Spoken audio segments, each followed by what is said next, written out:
नमस्कार, मैं संगीता राव और आप देख रहे हैं अनन्य राष्ट्रीय। शुरुआत करते हैं आज की बड़ी खबरों की। मुख्यमंत्री मोहन मांझी के नेतृत्व वाली ओडिशा सरकार ने बुधवार को अपनी दूसरी कैबिनेट बैठक में विभिन्न श्रेणियों के श्रमिकों के दैनिक न्यूनतम मजदूरी में बढ़ोतरी घोषणा की। ओडिशा सरकार ने घोषणा की है कि अकुशल श्रमिकों के लिए न्यूनतम वेतन 352 से बढ़ाकर 450, अर्धकुशल के लिए 352 से बढ़ाकर 500 और अत्यधिक कुशल के लिए 500 से बढ़ाकर 600 कर दिया गया है। सुप्रीम कोर्ट ने मंगलवार को पश्चाताप कर रहे रविंद्र पाल उर्फ दारा सिंह की समय पूर्ण रिहाई की याचिका पर ओडिशा सरकार ने से जवाब मांगा है, जो 1999 में क्योझर जिले के ऑस्ट्रेलियाई मिशनरी ग्राहम स्टुअर्ट स्टेनर्स और उनके 2 नाबालिग बेटों की जघन्य हत्या के लिए आजीवन कारावास की सजा काट रहा है। न्यायमूर्ति हरिकेश रॉय और न्यायमूर्ति एसपीएन भट्टी की पीठ ने ओडिशा सरकार को नोटिस जारी किया है और 6 सप्ताह के भीतर जवाब मांगा है। कर्नाटक में लोकसभा चुनाव के नतीजों को लेकर कांग्रेस समीक्षा कर रही है। गुरुवार को बेंगलुरु में इसे लेकर बैठक हुई, जिसमें डिप्टी सीएम डीके शिवकुमार भी शामिल हुए। इस दौरान उन्होंने कहा कि हम उम्मीद कर रहे थे कि हम 14 से 15 सीटों पर जीत दर्ज करेंगे। हमने अपनी गलतियों की समीक्षा के लिए बैठक की। हम जानते हैं कि भाजपा और जेडीएस ने गठबंधन करके चुनाव लड़ा था, लेकिन हम देख रहे हैं कि भविष्य में हम क्या कर सकते हैं। कांग्रेस नेता एएम पाटिल भी इस बैठक में शामिल हुए। उन्होंने कहा कि बैठक में इस बात की चर्चा की गई कि हम 15 सीटें क्यों नहीं जीत सके। मैंने अपने संसदीय क्षेत्र के बारे में जानकारी दी। लोकसभा चुनाव में कर्नाटक में कांग्रेस ने 8 सीटें जीती।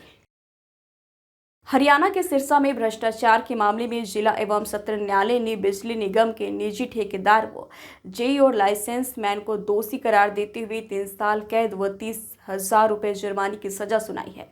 जुर्माना न भरने पर 3 माह अतिरिक्त कारावास भुगतना पड़ेगा। इस मामले में थाना नाथुरसरी चोपटा पुलिस ने मई 2017 में एफआईआर दर्ज की थी। आरोपी ठेकेदार सुरजीत की मौत हो चुकी है।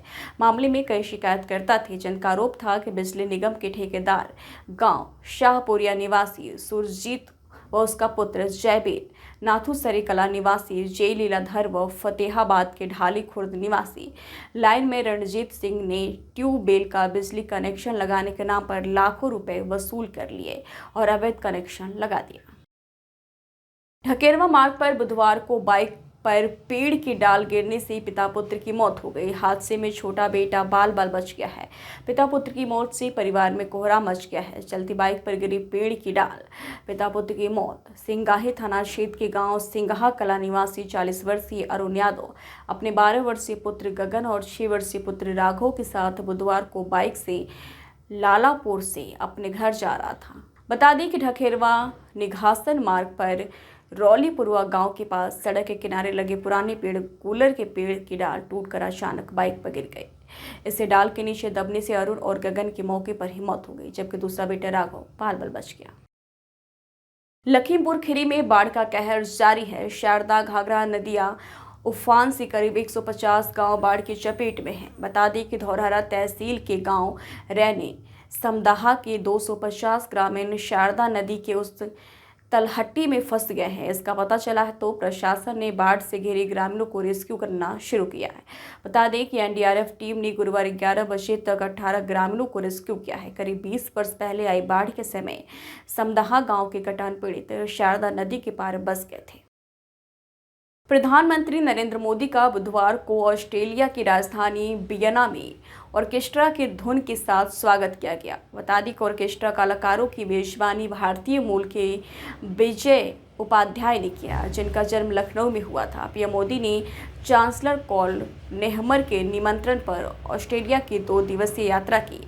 41 वर्षों के बाद किसी भारतीय प्रधानमंत्री का पहला ऑस्ट्रियाई दौरा है। ऑस्ट्रेलिया को अपने स्थापत्य विरासत के लिए जाना जाता है। ये वोल्फगैंग एमडेयूस मोराट जैसे दिग्गज संगीतकारों की भी भूमि है। बता दें कि वियना विश्वविद्यालय फिलहारमोनिक की एक टीम ऑर्केस्ट्रा के संगीत से प्रधानमंत्री को मंत्रमुग्ध किया। उन्होंने भारत के राष्ट्रीय गीत वंदे मातरम की धुन भी बजाई, जिस पर प्रधानमंत्री वहीं ठहक कर खड़े हो गए, जिसके बाद उन्होंने कलाकारों की प्रस्तुति को उत्कृष्ट बताया।